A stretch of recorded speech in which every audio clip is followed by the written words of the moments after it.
Hello, my name is Donovan Williams. I'm a sophomore on the Pacific men's basketball team, and I'm studying communications.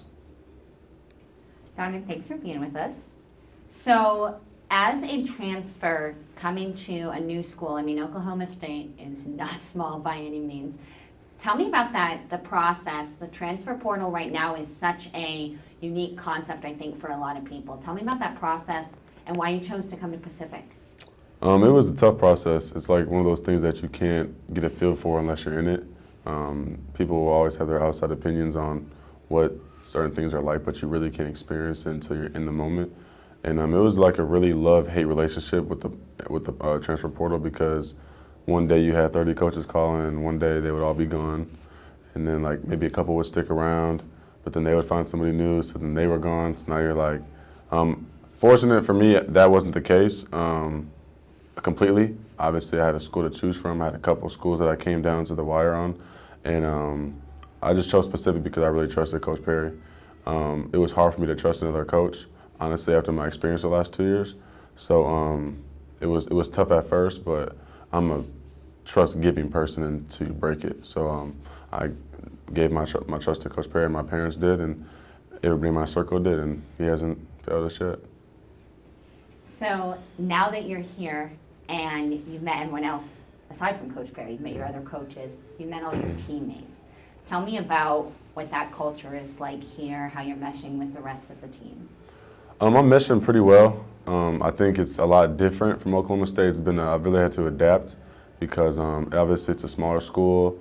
Oklahoma State was really a culture shock for me at high school because I was the best player where I was from. And then I got to Oklahoma State and I realized that every player on the team was the best player where they were from. So they were no different than me. Like, the ego had to go away and I got humbled. But I think coming here to a smaller school with guys from JUCO and other small Division I's and most transfers, I feel like I've really gained my confidence back. I think just being here because they look to me like we're counting on you. So I almost done got my swag back. Do you think if you feel that way, that they are looking to you, that it is just confidence and swag, or do you feel any pressure? I don't feel any pressure now. I don't feel no pressure right now. I think maybe when the season starts, I may feel a little, but I'm just so confident right now because I know the work I've been putting in and the work I have put in for the last 18 years of my life. So I think I'm ready for it. Looking at your schedule, are there a couple games that you've circled that you're like, these are the ones, or is there one that's you're like, I can't wait for this one? I can't wait for the first one. Obviously, Stanford. I think that'll set the tone for the season. Not completely. If we lose, the world's not over. If we win, we didn't win a championship or nothing. I just think it's the first game. Get a feel for everybody. See how guys react to certain things. See who can fight through adversity and emotions. But I really want to play Santa Clara. I want to play Santa Clara and I want to play Gonzaga because the preseason all-conference team came out, and there's just a couple guys that I disagree with on the list, especially from Santa Clara. So I'm looking forward to playing them. Okay. So tell me about in the locker room right now. We have some returners on the Pacific team. We have some freshmen. We have multiple transfers. So there's people from all sorts of places. Tell me about, and I've heard from the other guys that I've talked to, that y'all are really kind of building a culture and a family outside of the locker room, outside of the court too. But tell me about, what is your message as a team when y'all are getting each other prepped for practice to go out on the court? What's it like in that locker room? What we're trying to get to is making guys realize that we're not where we want to be at all. I feel like sometimes guys will have the tendency to walk around campus or just anywhere around Stockton like we've done something. We haven't done nothing here. And we're preseason 10 out of 10 teams. So my message every day is we have to work even harder because we're not the most talented. We're not the most athletic. We're not the tallest. So it's the small things for us. If we're going to beat teams like Gonzaga and BYU, we have to beat them with the small things. We have to show up to class on time. We got to eat the right things. Guys can't be doing stuff on the weekends that they shouldn't be doing. The guys have to work hard in the weight room and work on their bodies. Like, if we're not going to beat these teams, if they just, hey, go play 5-on-5 versus BYU, the most talented team will probably win. We're not the most talented team, but we have guys who are willing to work and guys who are willing to sacrifice. So I think if we put that together and guys realize that it's the small things that are going to beat Gonzaga and BYU in the same areas, then I think we have a chance. You know, that's what I try to preach to my team all the time is it's the small things. That's why I harp on like showing up to class on time or like, did you eat today? What time did you go to sleep? Because it's the small things that add up. And what about to yourself? Is that the same kind of message you're giving to yourself, or is there something else that going into this season you're telling yourself?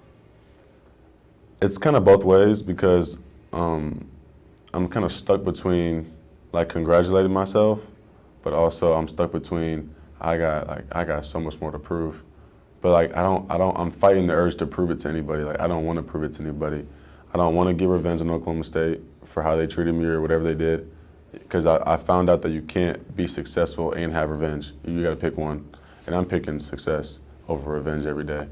And but I've also came a long way, from knee surgeries to what I went through at Oklahoma State to where I am now. You know, named a team captain. It's right for me to pat myself on the back a little bit and give myself some credit to where I'm at now. But also, it's like these guys are counting on me for the next 4 or 5 months. So that's what really matters. And maybe I'm sure fans have been able to, once your name was announced, go and look at some film, but they haven't been able to see you play here yet. What is your message to the fans about what they're going to see out of you in the LSG Spano Center?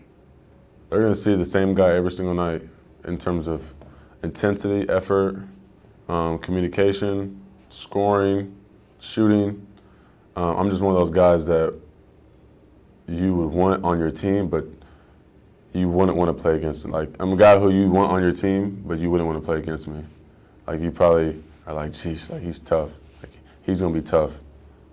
It's gonna be hard to come in here and beat any team that has a guy who is just on 10 the whole game.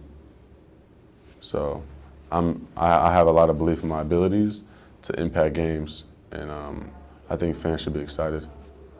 Okay. And I would love to touch on this if you want. This is obviously something special to you that you're wearing. Tell me about it. It's one of my best friends that passed away in 2016, July 31st. His name is Gregory Hill. He was a really close friend of mine. We grew up together, played basketball together, and he unfortunately passed away in a shooting back where I'm from in Rockford, Illinois. So yeah, he was supposed to be here with me. Like, he was that talented as when we were 16. He was better than me.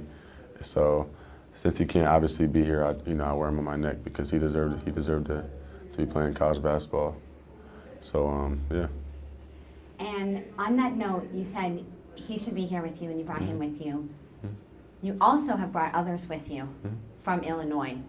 Why is that so important with you, to bring others to where you're going to kind of, represent Illinois, your hometown? Why is that important? Because I know where I'm going, and I know the direction is up. So anybody in the world, they want to be at the top. They want to see progress. So if you want to go up, I'd tag along, because that's where I hold myself to a standard, and I hold the people around me to a standard. And it's always about advancement and progress. Like, I'm never going to stay the same ever. From day to day, my body's never going to stay the same. My conditioning won't, my basketball skills won't, my intelligence won't. Like, I'm always doing something every day to make sure I'm putting myself in a better position. But it's not for me. Like, it's for my family. Like, I'm doing all the things I'm doing for me right now, but the bigger picture is like, it's for my mom. Like, I want to get rich for my mom and my dad and my stepdad. But I have to put the stuff in right now, so I'm enjoying it. All right, is there anything about yourself, your play, this team, this season that we haven't touched on that you wanted to add?